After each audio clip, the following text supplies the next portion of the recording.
Hi, everyone. My name is Mary Catherine O'Reilly Ginhart. I am a moral theologian and Christian ethicist, as well as a doctoral candidate at the University of Glasgow and an adjunct professor at Cabrini University in the United States.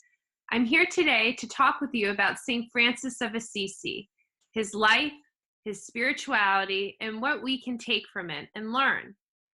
St. Francis is one of my favorite saints for many reasons. I hope you enjoyed this lecture, and I hope to see you soon.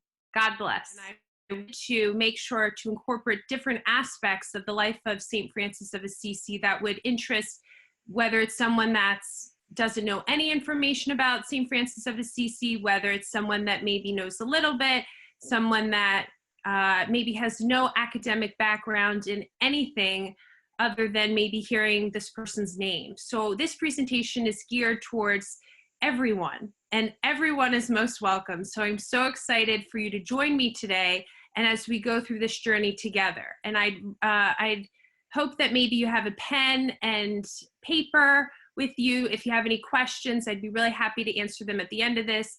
And also, we're going to do a little exercise during this presentation, because it wouldn't be a Mary Catherine presentation without a little work as we go along. So that'll come at the end. But what I want to start with is an introduction to certain Catholic terms. So we're dealing with a saint. His name is Francis, and I'll get to talk about his life. And his actual name is not Francis, which is really funny, I find. But we're going to learn a lot about who he was, and also at the end of this presentation, where you can take this information. So a lot of my students will say, Professor Ginhart, this is great, okay? I've learned something, but what does this matter to me? This saint lived over 800 years ago.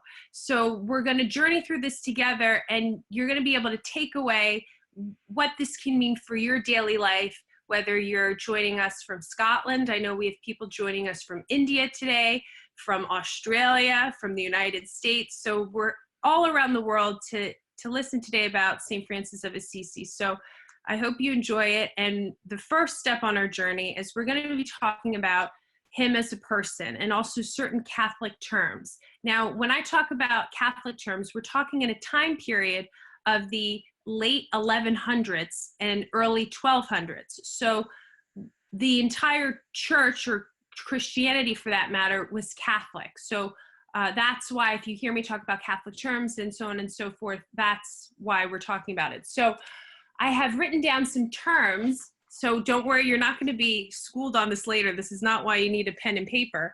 But a term that we first come across is faith. Now, what does faith mean? Okay, so faith, and I've written these down to help you understand in simplistic terms what these terms can mean. So faith, when a man or woman completely submits his or her intellect and his or her will to God.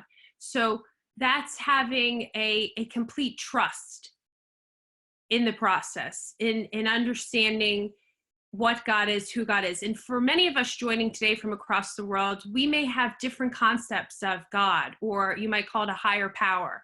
And for St. Francis of Assisi, we're talking about Jesus Christ. We're talking about for Christianity, for that religion. So faith, that's really a key word. St. Francis of Assisi was a friar. So what is a friar? A friar comes from the Latin word meaning brother, a term that refers to a person who belongs to a mendicant order. Okay, so now you're going to say, okay, Mary Catherine, now you've given me another term. What does that mean? So I'm going to continue, as you see now, with just a couple terms to get us started, so that you have a little bit of vocabulary for our journey. So we now know what faith is, we know what a friar is, and the mendicants that comes from a Latin term that's type of a religious order. So you might have heard of the Franciscans. That's because of St. Francis of Assisi. You have the Benedictines. That's because of St. Benedict. So these are religious orders, which is a group of men or women that come together that have lived in either towns or cities. These are mendicants, not monks. We're going to get to what a monk is. So they lived in towns or cities, and they lived a simplistic life, and they performed ministry when it was needed. So a monk, so that's a mendicant. So you have a friar. They're part of a mendicant order. Does that make sense? And then you have what is different is a monk. Now, a monk that was coined even earlier, and a monk is a person that withdraws and secludes themselves to live a simplistic life that is full of prayer and is full of spiritual discipline that is in the outside world. So St. Francis of Assisi lived in a town called Assisi. So he was in a town, he wasn't super secluded where he was away from everyone. So that's the difference. So he's not a monk, he's a friar. And a friar is in a mendicant order, okay? He was also a mystic. So what is a mystic, okay? We're almost done with the vocab list, and then we'll get on to our journey. But this is important to know. So a mystic, or mysticism in general, is a spiritual phenomenon that expresses itself in a direct, intense experience of the union and oneness with God. Generally, the mystical journey consists of 3 phases. So the first phase is purgation, which is cleansing of sin. Now, sin is, you can define that in many ways, but it basically means when you're cut off from God. There's whether it's an action, there's different types of sin, you know, knowing what you're doing and you still do it, or not knowing the full implications in your intentionality. But it's when a behavior and action happens and that cuts you off from God. So if you're going to be a mystic, and we're talking mysticism, the first step is purging yourself from that. So purging yourself from sinfulness. The second step of this 3-step process is illumination. That's attraction to all things that are God. So that's doing acts of service or acts of kindness and really connecting yourself to God. So it's cleansing, then connecting yourself to God, and then it's union. So a complete oneness with God. So that is mysticism. That is a person that goes through this phenomenon and can experience on a different level an experience with God. They go through these 3 steps. Now, St. Francis of Assisi was not only a friar, he was also a mystic. He had spiritual experiences that can be defined as mystical experiences. So we're almost done. And another word that I'd like you to know for our journey today is the word grace. Now, grace is a freely unmerited assistance given to human beings by God for their salvation. It is participation in the life of God. Wherever you're from today, if you don't have a spiritual background, if you're not in, a certain organized religion, you might have just heard the word grace, whether you're culturally from a certain country, like in America, we have Amazing Grace, that's a song. You hear the word grace a lot. And that's what it means, what I've just defined it as. So grace it's a gift. It's a gift from God that connects you to God, that helps your spiritual connection. And it's freely given by God. And so to understand now mysticism, a friar, and this man, because remember, he's human. So we're dealing with a man that is human, like you and me. So he experienced everything that we experienced as humans. He was a young man. He grew up in a family, which I'm now going to tell you about. But I want you to understand that we're talking, about someone that is real, like you and I, that lived on this earth, that had a truly unique life, but a simplistic life. And he lived it and wanted to show others how you could live a life with God, but in simple terms, okay? So now we're now done the vocab list, so don't worry, you won't be quizzed. But we're now going to move on to who St. Francis of Assisi was. So St. Francis of Assisi, he was not named Francis, as I've said before. He was born Giovanni de Pietro di Bernardone, and that was in 1181 to 1182. They're not really sure exactly the year he was born. So his name was Giovanni. That was his baptismal name. Giovanni is the Italian for John, okay? So you're probably like, why wasn't he St. John of Assisi, right? Well, his father, he was a Frenchman, his father, right? And his father was Italian, his mother was French. And his father, though, worked in France. He was a silk merchant. So his father would travel to France a lot. And when he came back, he was born, St. Francis of Assisi was born when his father was away, and his father came back, and his father loved France so much, and his French wife, that he used to give a nickname to Giovanni, which was Francesco. So Francesco means, Francis in English, but colloquial back then, it meant Frenchman. So his father, who married a French woman, worked in France, loved all things French. So nicknames his son Francesco, and the name stuck. So that's why we have Francesco or Francis.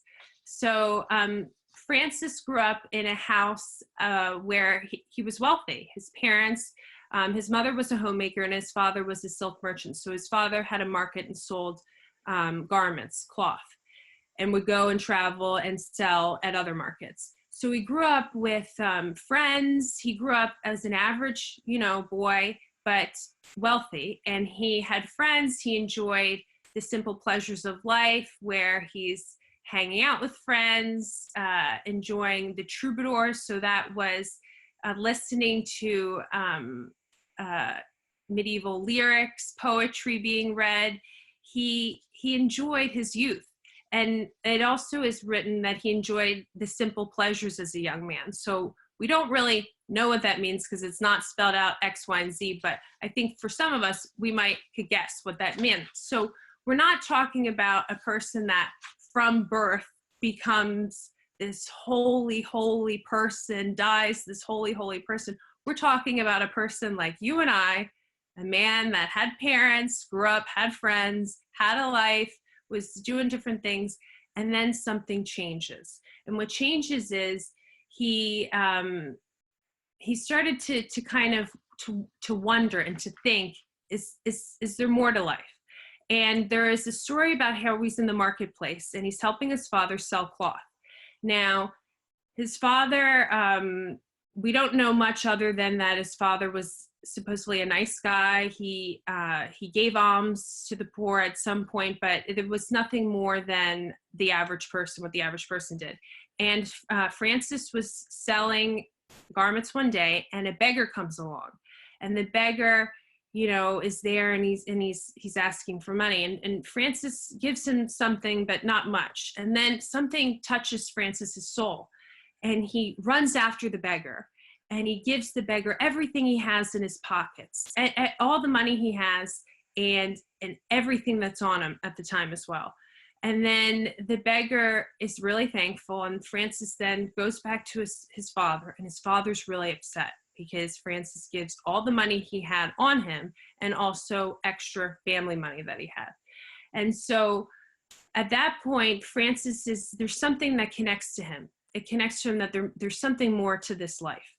And after that, Francis, he goes and he joins the military. This is in about 1202. So remember, he's born 1181, 1182, and he dies in 1226. So he dies at 44 years old. So we're now in 1202. So he joins the military and he's captured. And he goes through this experience while being captured where he reevaluates his life and where he is. And we then get to a point where Francis is wondering, again, is there more to life?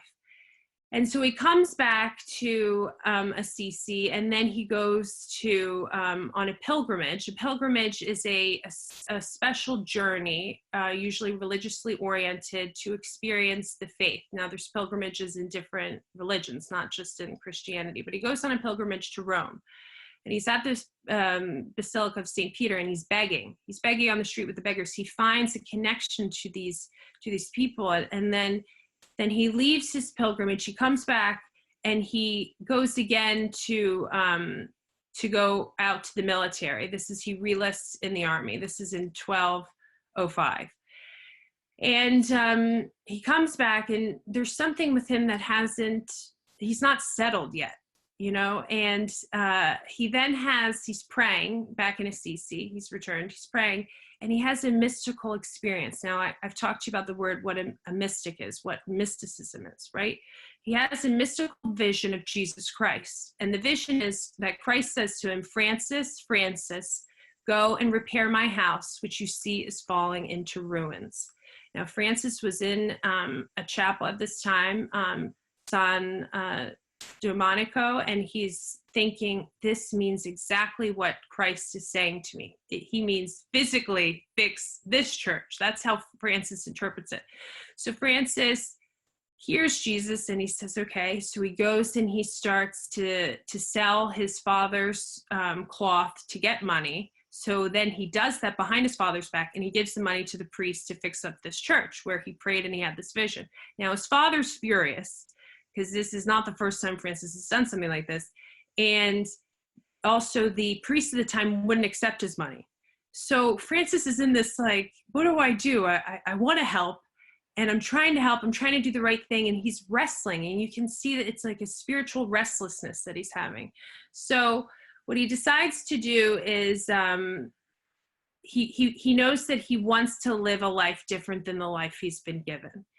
And his father is so angry with the amount of money that he effectively stole from his father that he believes the restitution to pay his father back would to forgo his inheritance. Because remember in the beginning I said he was a wealthy guy. Well, their family was wealthy, so Francis was wealthy.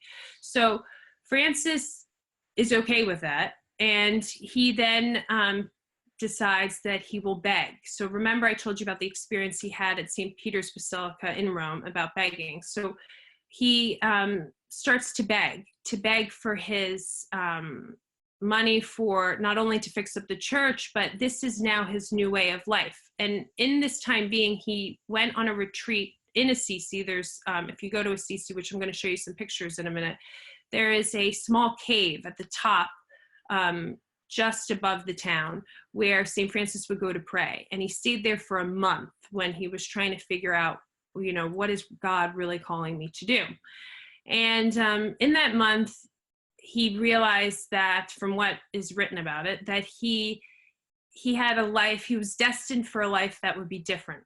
And so he comes back to the town, and that's, again, when he picks up begging, and he'll use the begging and the money he makes to fund not only, I'm going to talk to you about the Porzincala, which is, and I have pictures of that, which is where he had another mystical experience, but he funded all these little churches, or you call them maybe little chapels, around Assisi. So he goes on to really now create this own kind of his new life. And other people are really inspired by who he is and what he's doing, because people are kind of recognizing, hey, wait, like Giovanni, who's now Francesco, they're recognizing he gave up his wealth, he's begging, and he has this spiritual essence about him, this spirit that people are interested in. Why would you give up everything? Why would you live a life of this simplistic life to honor God in that way? Why can't you just keep your possessions and continue to live as you were living and just give a little bit to the poor? And I'm simplifying this, but this is, the idea of what's going on. So he starts to collect money from begging, as I said, and he rebuilds San Domenico, and then he restores the several chapels, which I told you about. And there's this, which I'm going to cut to now, of a couple slides I have, of the Porzincala, which is this beautiful little church, and they've built now a church around it. So I'll be still on your screen, but I'm going to cut to the Porzincala, and that was in 1208. So remember, we're following a timeline of 1205, he's in the army, right, still, and then he comes back. So this is 3 years of trying to figure out really what his life is like. So I'm going to share my screen now and go to these pictures. So as you can see here, so this is Assisi, if you can see my pointer here. So I went to Assisi in 1998 and then twice in 2018. So when you get to the town, that big church up here, that is the Basilica of St. Francis of Assisi. And I'm going to get to the Porzincala in a second, but I want to give you, now I've told you a little bit about his life. I want to give to you a little, I guess, knowledge of what we're talking about. I'm a visual learner, so I like to see these things. So this is when you're walking up to the town, this is what you're seeing. You're seeing a beautiful, not only a monument to St. Francis of Assisi, but the architecture for that time period. They built this right after he died in the mid 1200s, and it's breathtaking. I mean, the view is breathtaking if you go on a really nice day in general, and this is the path. So I came in from the train station to Assisi, and I'm going to talk to you about the Porta Scala in a second, but you have to walk up this really steep hill. And it's funny because you don't, when you first get to Assisi, and even if you have Google Maps, you think, yeah, it's not that far. It's like, you know, the Irish say it's just down the road, and what just down the road means is like 2.5 miles long. So this was about 2.5 miles from the train station. So you're walking up there and you get to this beautiful town of Assisi, just out of a picture book. And now and these are all pictures I've taken. Everything on the slide I've taken myself, except there are 2 pictures or 3, which I'll tell you that are not mine. So I took this picture. This is the basilica. So when you come up, this was built again after he died, but I'm going to show you the little chapel that he prayed in. So this was again built after, and it was inspired by who he was. It's funny because he was a man who lived so simplistically, and they built this huge, huge church. And there's me to give a view of, you know, it's huge, this place. Okay, so you go in, and the paintings within this chapel are unbelievable. It is a spiritual experience that you will probably cannot compare it to anything else in your life, because the magnitude of the artwork and the serenity and the quietness that you feel, experience, and see is truly like nothing I've ever experienced. And again, this was built right after he died. So we're talking about well, it was right after, so a couple of years, but then its completion wasn't for a little while later. But we're talking within the same 50, 75 years of that time period in the 1200s. Okay? This was all done before the Sistine Chapel. So I'm going to talk about that in a second, but what I want to get to first is the Porta Scala, and then I'll go back to this, okay? So here is it's called the Church of St. Mary the Angels, okay? So there are 2 really important churches in Assisi. The one I just showed you was built after he died, okay? But this is important for right now. This big church, which you see on your screen, is St. Mary the Angels, right? But this, you see that little beautiful Porta Scala? That is the Porta Scala where St. Francis of Assisi prayed in.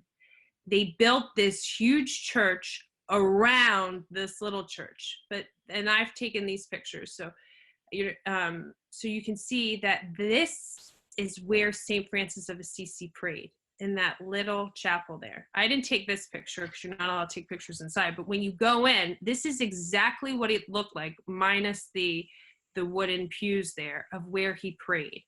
This little chapel was his favorite chapel, he writes, that he helped restore.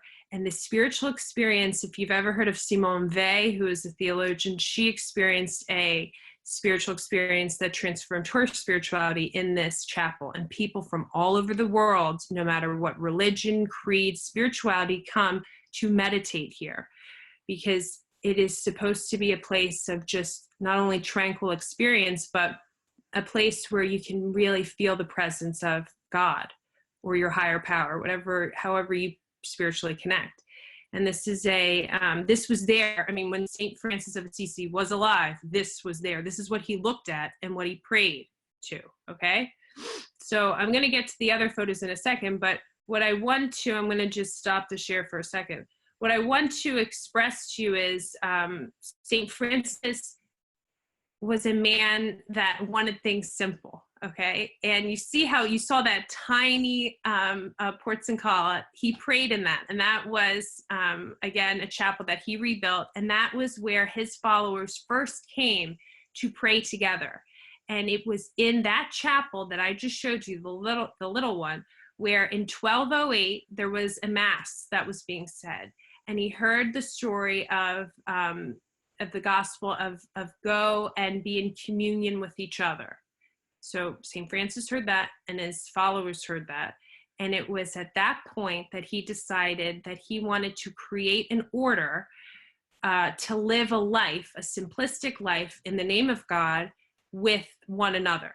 So the following year, he goes to Rome in 1209, and he goes to Rome and he asks Pope Innocent III for a papal, whether it be a papal bull or a papal authoritative assignment that allows him to create this order along with his followers. So that took some time and some working out. And it was officially then granted a little while later that he could create a whole new order to pray to God in a way and set out rules, they're called, in a way that he believed would honor God and that they could live by. And you can Google the rule of St. Francis of Assisi, and it will tell you about it. There's also the rule of St. Augustine. Augustine lived in the late 300s, died in 430 AD. You know, we're talking, 1,000 plus years before St. Francis of Assisi. So this wasn't the first rule or the first religious order, but this religious order was different, extremely different, because of the simplicity. And you might hear, oh, well, Mary Catherine, don't priests have to take, obedience, poverty, chastity? So aren't they all the same? They're not all the same, because there are religious orders that will take on extra rules, or in some ways, if it's not extra, it kind of offshoots of their personal goal. So for example, the Augustinians are a religious order that really pride themselves on community, living in community and helping community. The Jesuits are really known for education, going out and educating around the world, and that is one of the primary purposes of who they are and their spirituality. So I'm just giving very general examples. So the Franciscans, which they're now called, are known for their simplistic way of life. So I'm going to go back now to the PowerPoint here to show you. I'm going to show you this is actually, so here you see here, that is the tunic that St. Francis of Assisi wore. That is his actual tunic. And if you can see, I took these photos myself. If you see the patchwork there, do you see that patchwork? St. Francis of Assisi refused to buy new clothes. He refused to live a life that was excessive. We're talking about a man whose father was Italian, his mother was French, his father was a silk merchant, had the best cloth that you could imagine, right? This is a young man that grew up probably with the best clothes that you and I could ever dream of, right? And this is what he died in. This is his tunic. He refused to ever buy a new tunic once and there's different names for tunics. That's not the only one. It's also called a scapular. It's also called, what's the other word? I'm blanking on it now, but there's different, a cassock, sorry, that's the word I'm thinking of. There are different cloth terms to mean different ways of how people wear it, or the color, or for the type of celebration, but I call this a tunic. Now there might be a better word for it, but that's what I refer to it as. Anyway, so you see the patchwork here. So St. Clare, if you've ever heard of St. Clare, she was also in Assisi. Now I don't have time to talk about her, but my point is that she actually helped him sew this together. And they had a friendship where she was a woman. She then became in her own order of Franciscans and a nun, and she would help sew him because he didn't know how to sew. So she helped sew these patches, so he would never buy a new cloth. He would keep sewing together what he had. That's how simplistic we're talking about. St. Francis of Assisi also, it is said that he did not own a Bible because he refused to own a Bible. He didn't want to own anything.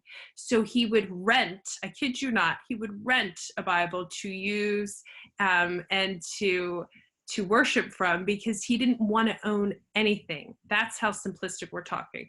Now I need to kind of speed up a bit so we can get to some other interesting, I could go on and on about all of this for so long, but we don't have all that much time. So I want to now talk about here, I just want to show you some other photos of this. I couldn't take a photo. This I had to get off online, and it's pretty blurry, but this is, and they don't allow you to have any photography at the tomb. This is the tomb. So again, it's extremely blurry, but it's the best one I could find. In this, when you come into the doors, here is where St. Francis lies. And it actually has in Italian, it has a plaque that says that. So he's here behind the altar. So here's the altar, right? And he's behind that here. And you walk around back and around here. And there are other tombs in here of early Franciscans and other people, okay? So you come here and you pray. And there in front of it, are pews, okay? And people will pray. And at 12:45 every day, I was there. And this is the Angelus that they pray in Italian to in honor of St. Francis of Assisi. And they pray that every day.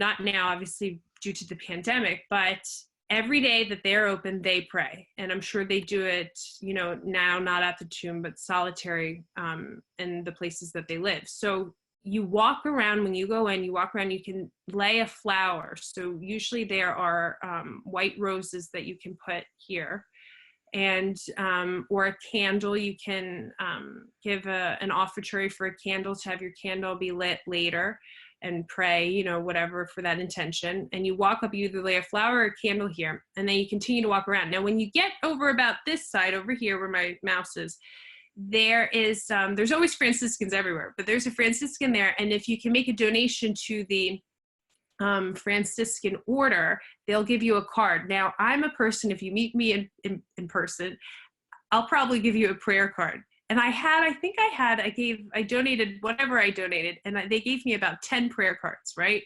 And I don't actually have any to show you of what they are like, because I've given them all out. And I was trying to find one. I was going through all my things and I couldn't find one to show you, but it's a beautiful picture of St. Francis, and it has a prayer on the back.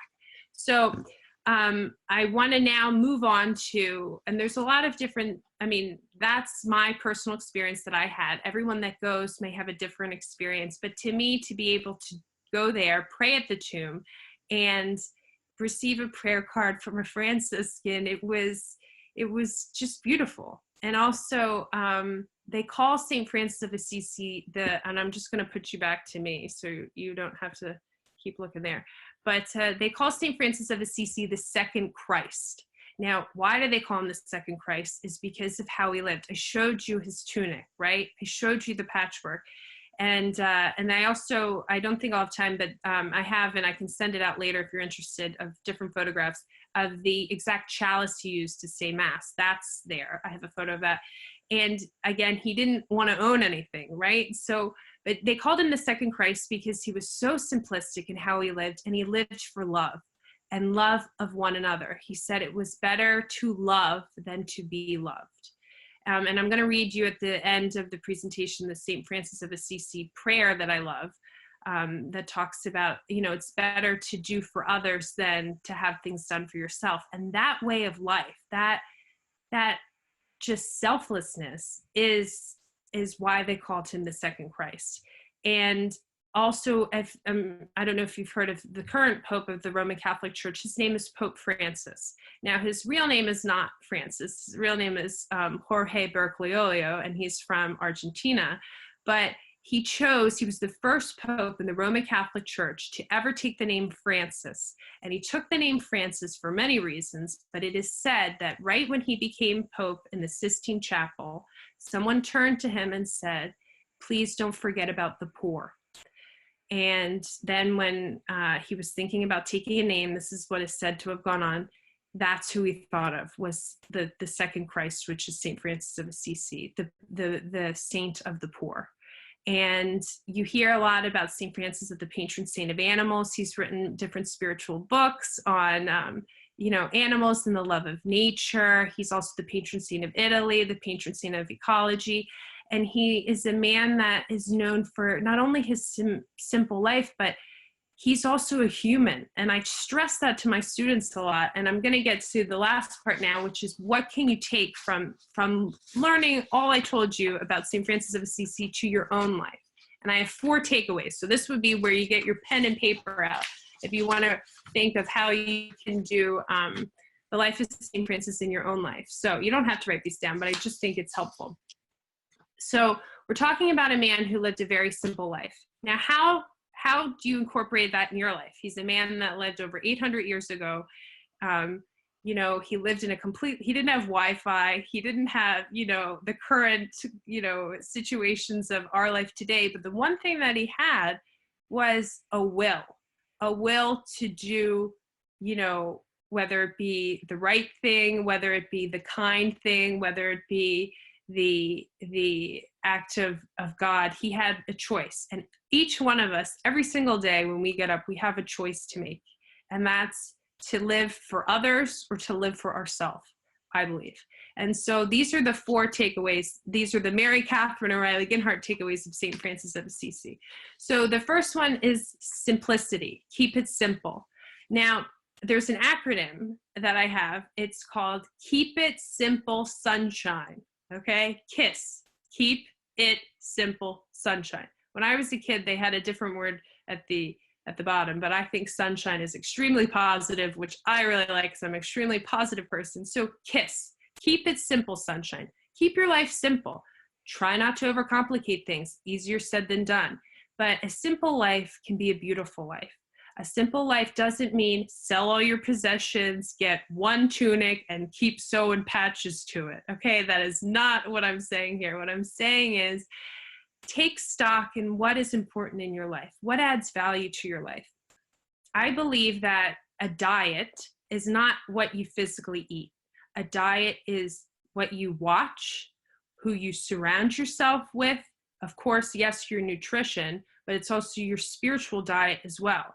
So if things are not adding value in a positive manner to your life, that are enhancing and helping you grow to give back, then maybe they need to be reevaluated. To keep it simple. So KISS, keep it simple, sunshine. The second one, acts of kindness. Okay. So I try and do 3 acts of kindness a day. Now, okay, what is an act of kindness? So an act of kindness can be for myself or for others, because you can't pour from an empty cup. In order for myself to help someone, whether it be physically, spiritually, financially, whatever that might be, I have to make sure I myself am in a fit spiritual condition, a fit healthy condition, physically, mentally.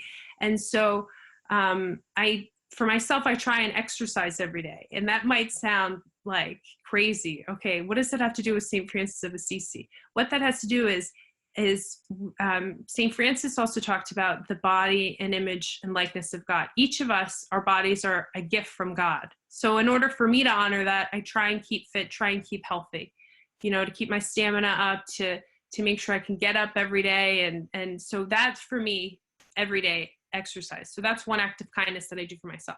But another act of kindness in general could be you check in with a loved one. We can't maybe physically see each other now because of the pandemic, but call, phone. And it might sound simple.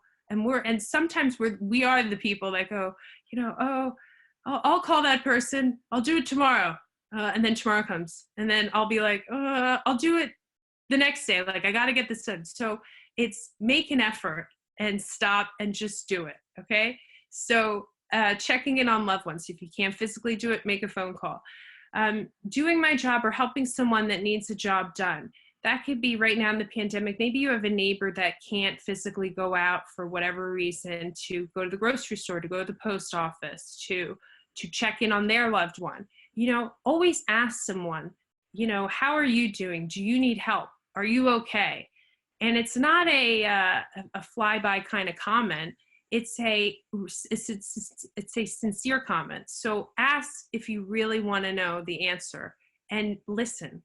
Because if someone's having a bad day and they're going to tell you, you have to take time to listen. The third one, and we're almost coming to an end here, is hope. Okay, so we have simple. The first is simple. Keep it simple, stupid. The KISS acronym, right?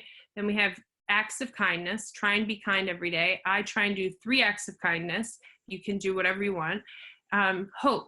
Now, St. Francis of Assisi, remember, was a man, a guy that had friends. He came from wealthy parents. He chose then a life very different than what his parents had set out for him, for what his community had set out for him. But he had hope. He had hope that he would have a life that maybe was different than other people, but he always had hope that he would get his job done. whether that was finding money to support the chapels, whether that was trying to physically help someone in need. He was always well known for the work he did for lepers, where he physically went out and helped people. So to live without hope, there's a famous theologian who I'm just going to read you his little quote here by Jürgen Moltmann. It's actually a book. It's called The Experiment Hope by Jürgen Moltmann. It's from 1975, this book. But I really love it. There's this quote, and here's the quote. It says, "Totally without hope, one cannot live.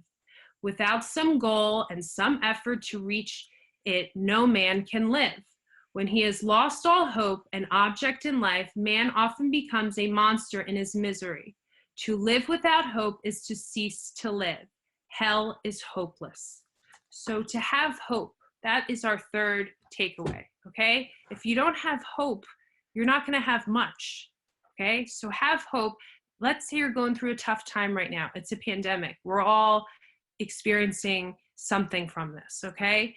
Have hope that whether it be tomorrow or the next day, you'll get through this. We will all get through this, and it will get better. So have hope. And the last takeaway is to embrace, okay? So this is the last one, embrace. St. Francis of Assisi was known to embrace people, no matter who they were, no matter what their background was, no matter how much money, whether they were sick, whether anything about them, he embraced everyone.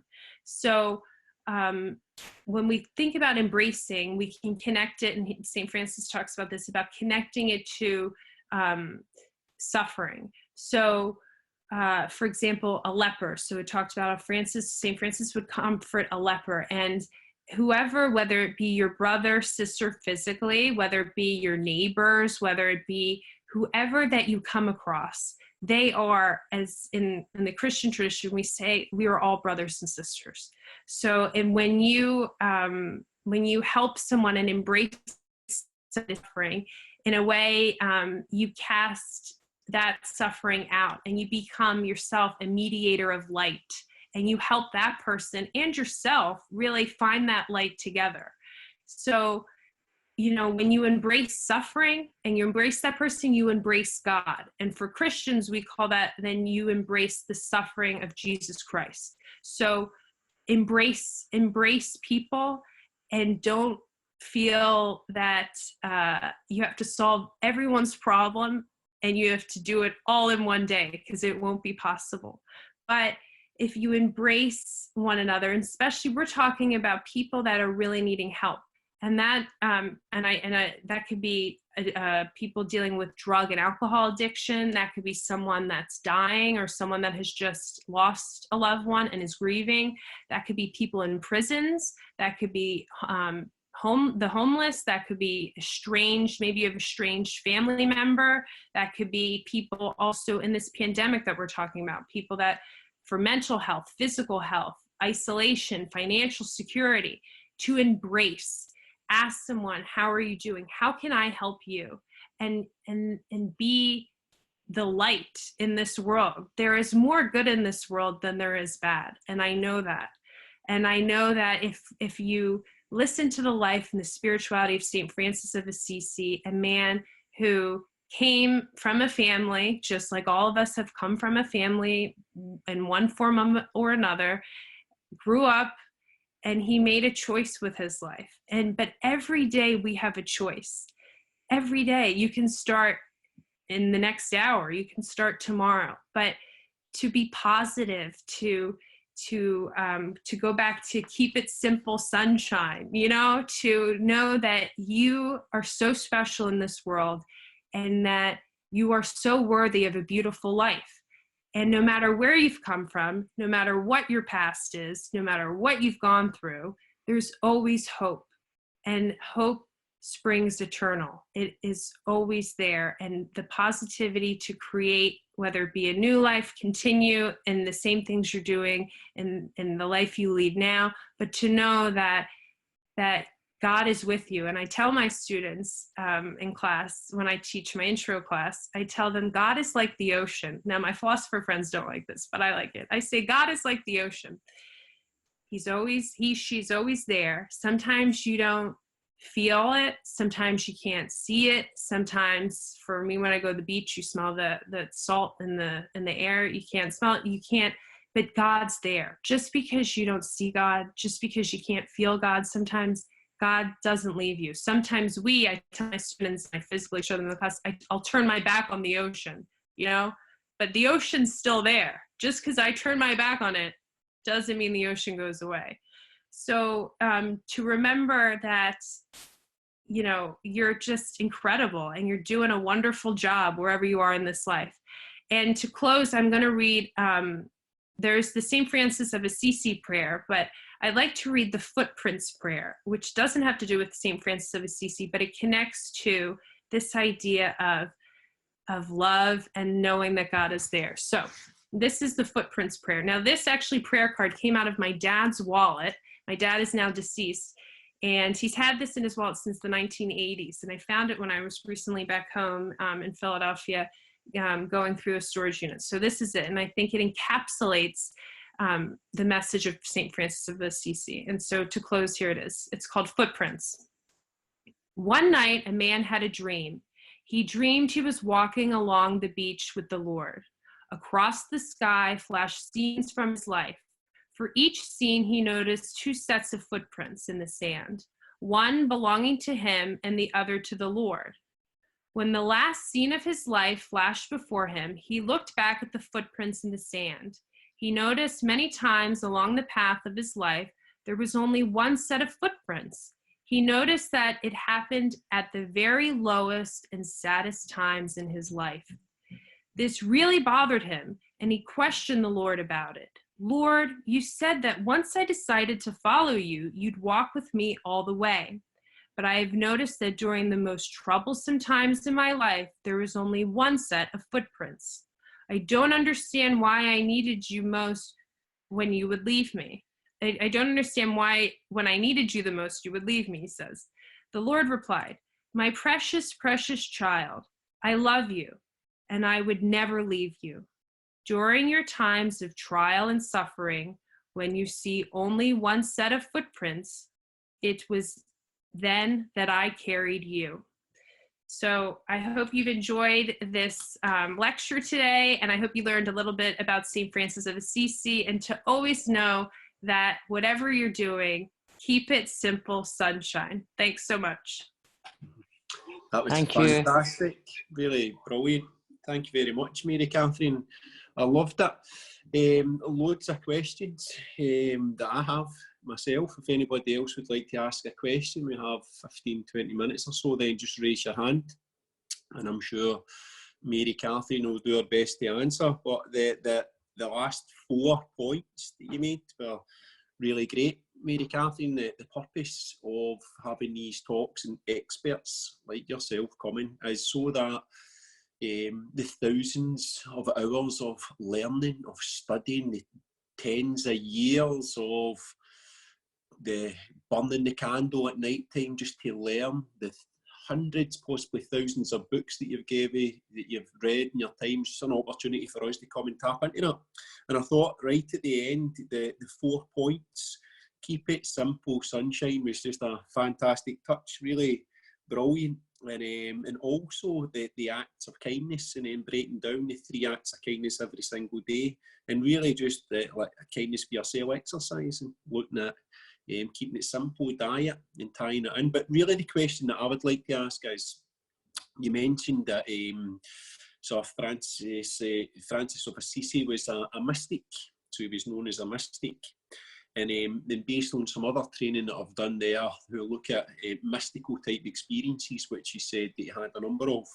And the modern scientists look at, the modern mystics look at if a human being can have a mystical experience, then there must be a neurological, a biological, and a chemical reaction in the human body that every human being can have. And what always interests me is what process would Francis of Assisi have went through? So what technique would it have been? Prayer? Would it have been meditation? Would it have been contemplation? What was the process that that wakened up in him these experiences that they're describing as mystical? Right. Great question, Jed. Thanks so much. So from what I've read, and there'll be experts that are better to qualified to answer the question than I am, but what I've read is it's through it's his selflessness, it's his self-giving.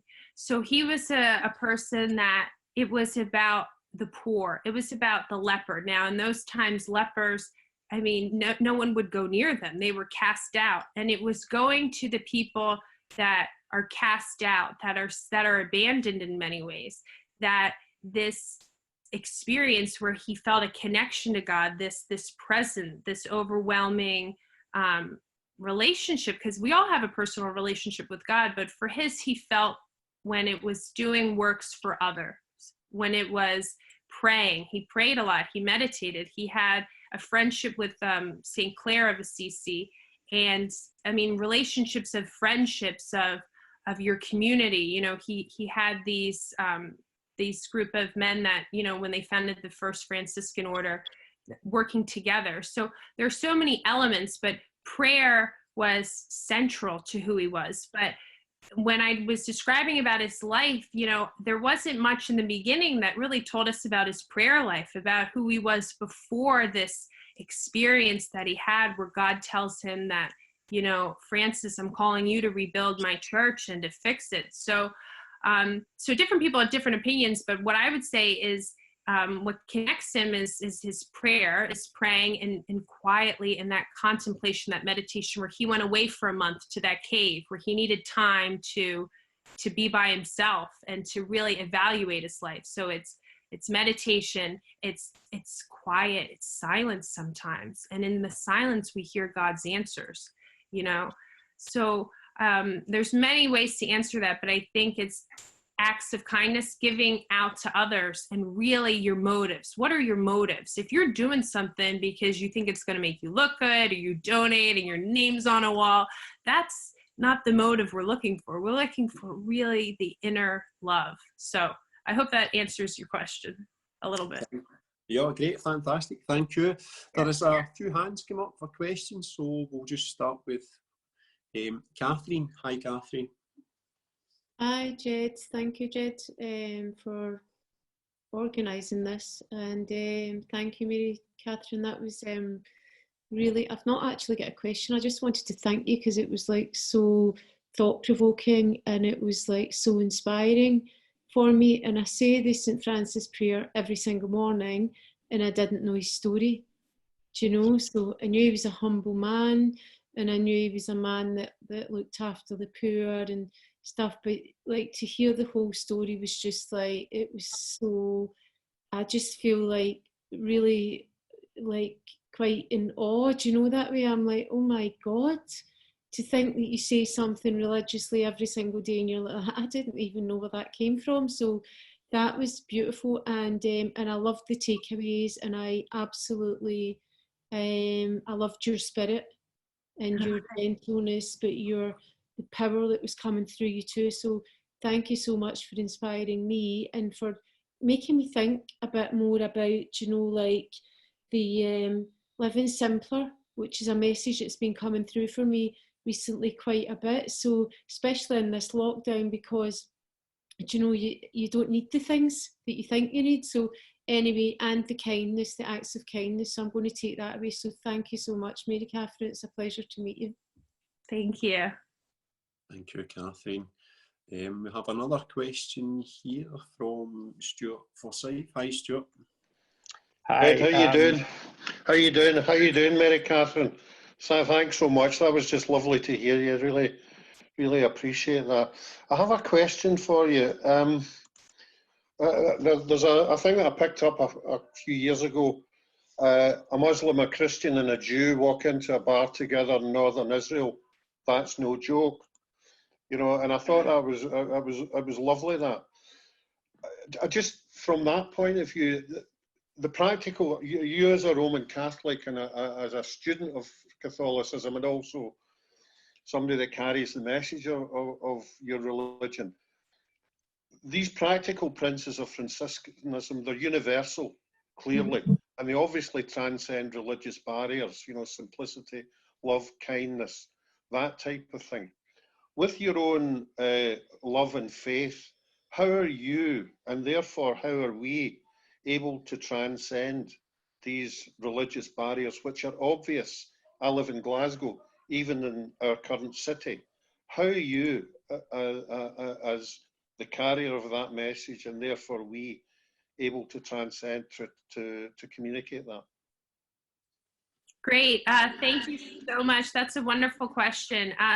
My other area of expertise is interreligious dialogue. So I actually worked for the Bishops' Conference of Scotland for the Roman Catholic Church here in Scotland for 2 years, building a bridge between different religious communities, especially the Muslim community, Jewish, Sikh, Baha'i, Hindu, and Buddhist community, and working together. And what I believe is the most important takeaway of any dialogue, whether you're meeting once every couple months or it's for a certain religious festival, is the point of showing up. All of us have busy lives.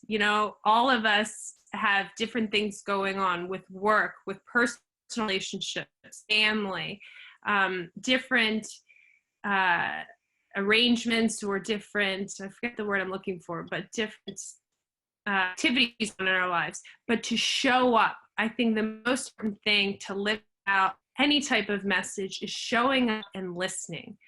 Someone once said to me, God gives you, Mary Catherine, 2 ears, 1 mouth, and it's to listen a little bit extra. So listening to our brothers and sisters of different faiths, understanding where they're coming from, whatever that might be. And I've been really lucky that I've been able to go to different places of worship, specifically actually in Glasgow, and work with the different communities here on building a bridge of faith. So I can learn a lot. And Pope Francis came out in February of, I think it was 2019, the Human Fraternity document, which talks about, understanding and what we can learn so beautifully from other faiths. And I think knowing that and showing up is crucial to not only our everyday life, but our brothers and sisters of different religions. So brothers and sisters are not just your Christian brothers and sisters. If you are Christian, it's your family, and the family is the world. So we need to show up for each other. So thanks so much for your question. Sorry, just a small caveat to that. Does that include humanists, agnostics, and atheists as well? Everyone. We're a community together. We thrive together. We're not built, I don't think, on this world to survive. We're here to thrive and thrive in love. So I hope that answers your question. Fantastic. Great question, Stuart. Thanks very much for that. And very, very interesting, actually.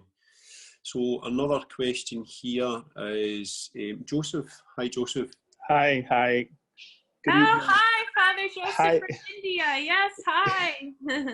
I must say, Mary, you did a fabulous job in presenting the life of Francis of Assisi.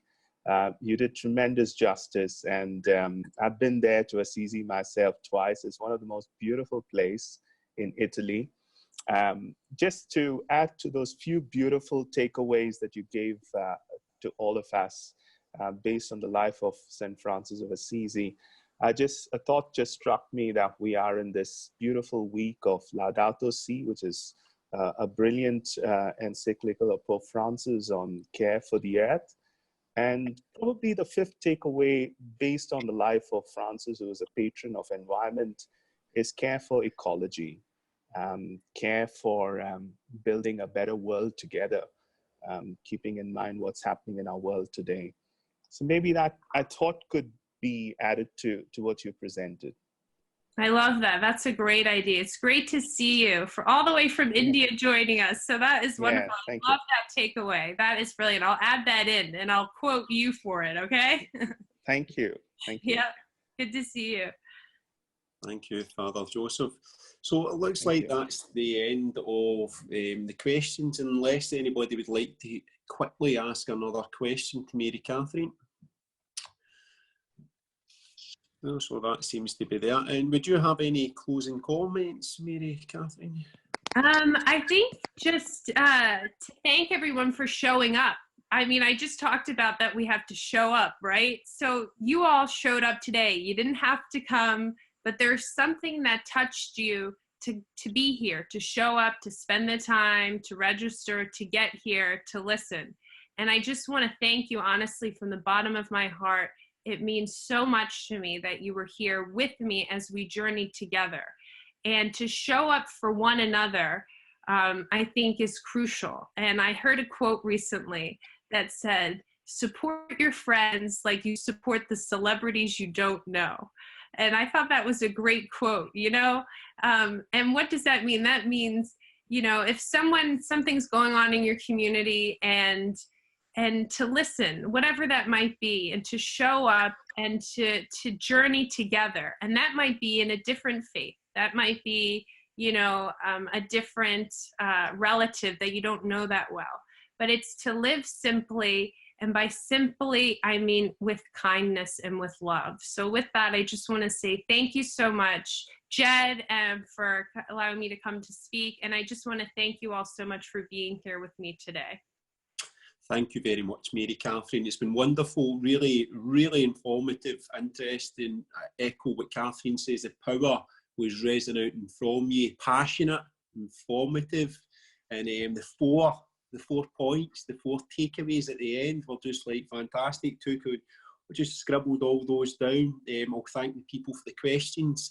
We will be back again on Saturday. We have Professor of Criminology, Western Scotland University, my friend Ross Dewar, who will do a talk about gangs and spirituality. So the use of meditative techniques and processes to alleviate men of violence, men and women of extreme violence in prisons and in gang culture. So very interesting for that. And with that, I'll speak to you very soon, Mary Catherine. Hopefully you can come back again soon and speak about something else. That would be great. Thank you so much, everyone.